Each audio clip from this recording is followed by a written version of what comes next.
kick off kampanye hari pertama kemarin. Prabowo Gibran ternyata nggak butuh kampanye. Mungkin ya, mungkin.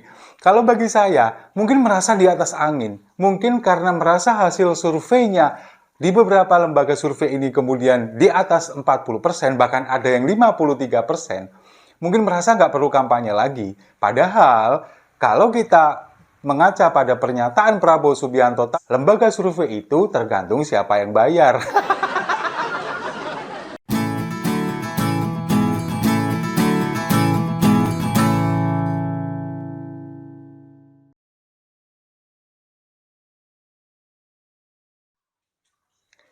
Salam damai untuk Indonesia, berjumpa lagi bersama saya, Papa Dimas. Info kali ini datangnya dari kick off kampanye hari pertama kemarin. Prabowo Gibran ternyata nggak butuh kampanye. Mungkin ya, mungkin. Kalau bagi saya, mungkin merasa di atas angin. Mungkin karena merasa hasil surveinya di beberapa lembaga survei ini kemudian di atas 40%, bahkan ada yang 53%. Mungkin merasa nggak perlu kampanye lagi. Padahal, kalau kita mengaca pada pernyataan Prabowo Subianto, lembaga survei itu tergantung siapa yang bayar. Tapi nggak tahu, apakah untuk yang sekarang ini masih relate pernyataan itu, atau ternyata sudah berubah. Kita juga nggak tahu, karena saya juga nggak tahu dalemannya lembaga survei seperti apa. Nah, kemarin tanggal 28 November itu adalah kick off atau start kampanye hari pertama bagi seluruh paslon. Kalau kita melihat Anies dan Caimin, Anies Baswedan ini kemudian melakukan kampanye dari Jakarta ke Bogor.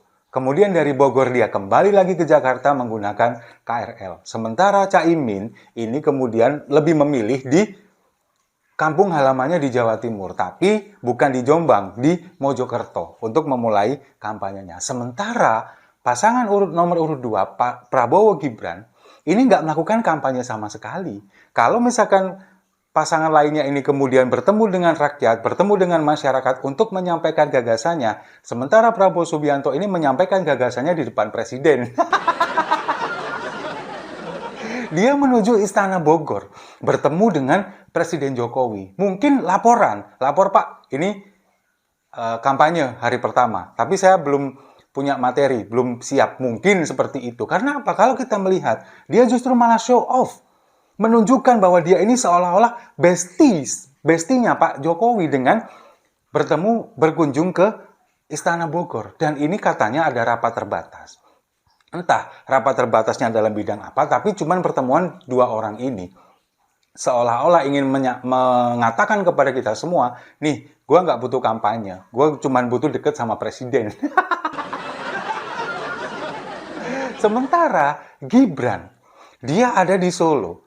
Ketika ditanya kenapa nggak kampanye, dia mengatakan masih fokus untuk melaksanakan atau menuntaskan proyek infrastruktur, sekaligus mempersiapkan Stadion Manahan Solo untuk dijadikan sebagai ajang semifinal dan final Piala Dunia U17. Lalu ketika ditanya oleh wartawan, agenda Pak Prabowo gimana? Rahasia katanya. Masa iya calon wakil presiden, calon pemimpin negara ini, masa jawabannya seperti ini? Calon wakil presiden dan wakil presiden ini adalah jabatan publik. Setiap orang, setiap warga negara ini berhak tahu kegiatan mereka. Nah, ini di saat mereka ini sedang mencalonkan, harusnya kan kita juga berhak tahu mereka ini sedang ngapain, sedang di mana, apa nanti program-programnya. Itu kan yang harus kita tahu. Sementara ketika ditanya jawabnya rahasia. Masa kayak gitu sih? Tapi dengan dua orang ini, paslon Prabowo Gibran ini tidak melakukan kampanye. Tapi tim kampanyenya ini kemudian turun ke bawah. Apa yang mereka lakukan? Bagi-bagi makan gratis dan susu. Mereka justru gencar mensosialisasikan ini. Betapa pentingnya makanan gratis ini untuk tumbuh kembang anak. Lalu bagaimana caranya supaya susu ini dibagikan untuk mencegah stunting, untuk perbaikan gizi. Itu yang mereka dorong secara terus-menerus, secara masif bahwa program ini adalah program yang sangat baik, program yang sangat berpihak kepada masyarakat. Basi. Kalau bagi saya, ini justru adalah buang-buang anggaran. Nanti pastinya akan ada penggelembungan anggaran, lalu menguntungkan pihak ketiga, orang yang mengadakan ini, meskipun dia berdalih dengan untuk pemberdayaan UMKM. Yakin dengan UMKM. Bukannya para calo-calo yang akan memuluskan proyek ini. Kalau saya sih memandangnya nanti ke depan akan ada banyak perusahaan-perusahaan yang akan menjadi makelar atau menjadi calo untuk melaksanakan proyek ini. Lalu mereka menganggap bahwa ini adalah program unggulan yang harus disosialisasikan dan harus dilaksanakan dalam segera. Jadi yang dipikir cuman makan gratis dan susu gratis.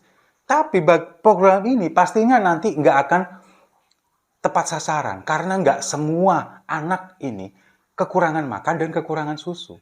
Kalau misalkan anak ini kemudian mereka adalah dari keluarga yang berada misalkan, lalu kemudian diberikan makan gratis, sementara makanan yang disajikan ini biasa saja, untuk anak-anak biasa saja, sementara yang mereka makan setiap hari lebih dari itu, apa yang terjadi?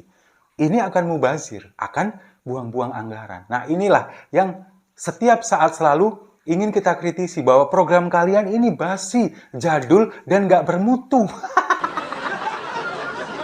Sementara, kalau kita melihat pasangan Ganjar Mahfud, dari konsepnya saja, belum ngapa-ngapain ini, konsepnya saja ini sudah luar biasa, sudah benar-benar didesain, disetting sedemikian rupa.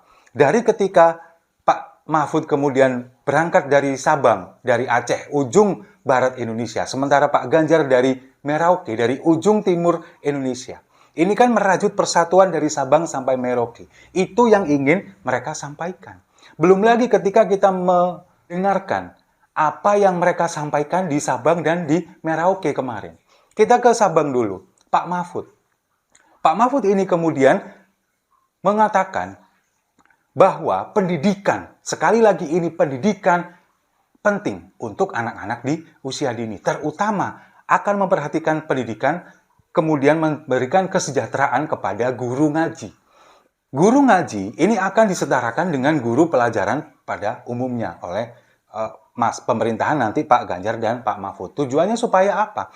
Supaya kesejahteraan guru ini kemudian terjamin, maka mereka, apalagi guru-guru ngaji yang ada di kampung-kampung, mungkin di musola, di masjid, kalau kesejahteraan mereka ini bagus, otomatis ini akan berimbas juga kepada anak didiknya untuk memberikan pendidikan karakter, untuk memberikan pendidikan pengajaran ilmu pengetahuan terutama untuk bidang agama. Tapi mungkin bukan hanya guru ngaji saja, guru-guru dari agama lain ini juga harus diperhatikan juga. Tapi karena ini memang posisinya ada di Aceh, di Serambi Mekah yang mayoritas adalah umat muslim, maka disampaikanlah dulu untuk guru ngaji. Supaya apa? Supaya mereka ini setara dengan guru pada umumnya. Lalu kemudian pembentukan karakter kepada anak ini semakin kuat karena gurunya juga sudah sejahtera, tidak mikir lagi bagaimana caranya mendapatkan penghasilan. Ini yang akan disampaikan. Lalu kemudian ketika Pak Ganjar Pranowo ada di Merauke, bertemu dengan kalangan muda, dengan Gen Z, apa yang disampaikan? Pentingnya Creative Hub. Apa itu Creative Hub? Creative Hub itu adalah sebuah wadah untuk menampung segala macam bentuk kreativitas dari anak-anak muda. Di sana ada inovasi, kemudian ada kolaborasi, ada investasi, berbagai macam kegiatan kreatif yang sudah menyebar di seluruh Indonesia. Khususnya anak-anak muda, ini harus ada wadahnya. Nah, Creative Hub ini yang akan digelorakan oleh Pak Ganjar Pranowo. Dimulai dari Merauke, ingin generasi muda yang ada di ujung timur Indonesia ini punya kesempatan yang sama untuk mengembangkan kreativitasnya sama dengan pemuda-pemuda di wilayah Indonesia yang lain. Mereka kemudian punya ide untuk membuat startup, lalu kemudian bagaimana ide kreatif ini dikolaborasikan dengan ekonomi, menjadi ekonomi kreatif dalam bentuk kebudayaan, atau mungkin juga dalam bentuk apapun. Ide, gagasan, lalu ada kolaborasi di sana, dan nanti ujung-ujungnya pasti nanti ada investasi yang akan meningkatkan perekonomian. Nah, itu untuk menuju Indonesia yang lebih maju, bukan dengan makan dan susu gratis saja. Apakah kemudian ini nggak dipikirkan oleh pasangan nomor urut 2, Prabowo Gibran?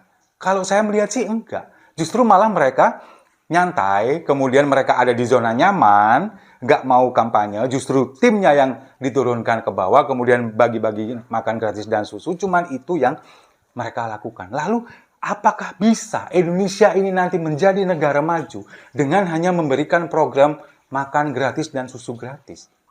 Ini baru hari pertama loh. Tapi kalau bagi saya, ini mereka sudah melakukan blunder.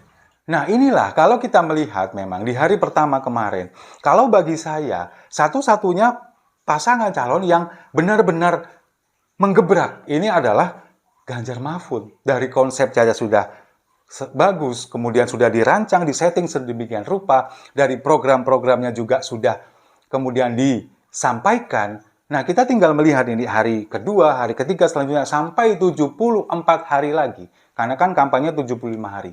74 hari lagi, seperti apa? Dan kita juga nanti pasti akan melihat bagaimana paslon dari nomor urut 1 dan nomor 2 kemudian menyampaikan gagasannya, kemudian menyampaikan visi misi mereka. Apakah mereka mampu? Jangankan untuk menyampaikan visi misi, untuk keliling saja, apakah mereka juga cukup mampu? Karena ini dibutuhkan waktu yang ekstra, tenaga yang ekstra, pikiran yang ekstra. Tidak bisa sembarangan. Nah, kalau misalkan orangnya sendiri yang tidak bisa atau tidak mampu menyampaikan gagasannya, lalu lebih mendorong untuk tim kampanye yang melakukan, nanti ketika dihadapkan dalam sebuah permasalahan gimana? Meskipun ada pendelegasian mungkin iya. Tapi kan semua ide atau gagasan ini kan harus dari orangnya langsung. Dan orang ini yang nanti dinilai oleh masyarakat. Bagaimana ketika dia menghadapi masyarakat, bagaimana ketika menghadapi sebuah permasalahan dan memberikan solusinya. Nah, satu-satunya, kalau bagi saya yang sampai detik ini di kampanye hari pertama menunjukkan gebrakan yang luar biasa ya, baru Ganjar Mahfud. Setuju ya? Kalau setuju, mari kita minum kopinya sama-sama untuk paslon yang nggak butuh kampanye. Saya rasa itu. Terima kasih sudah menyimak. Jangan lupa like, komen, dan subscribe. Sampai jumpa di video-video saya selanjutnya. Gerak cepat, Indonesia unggul.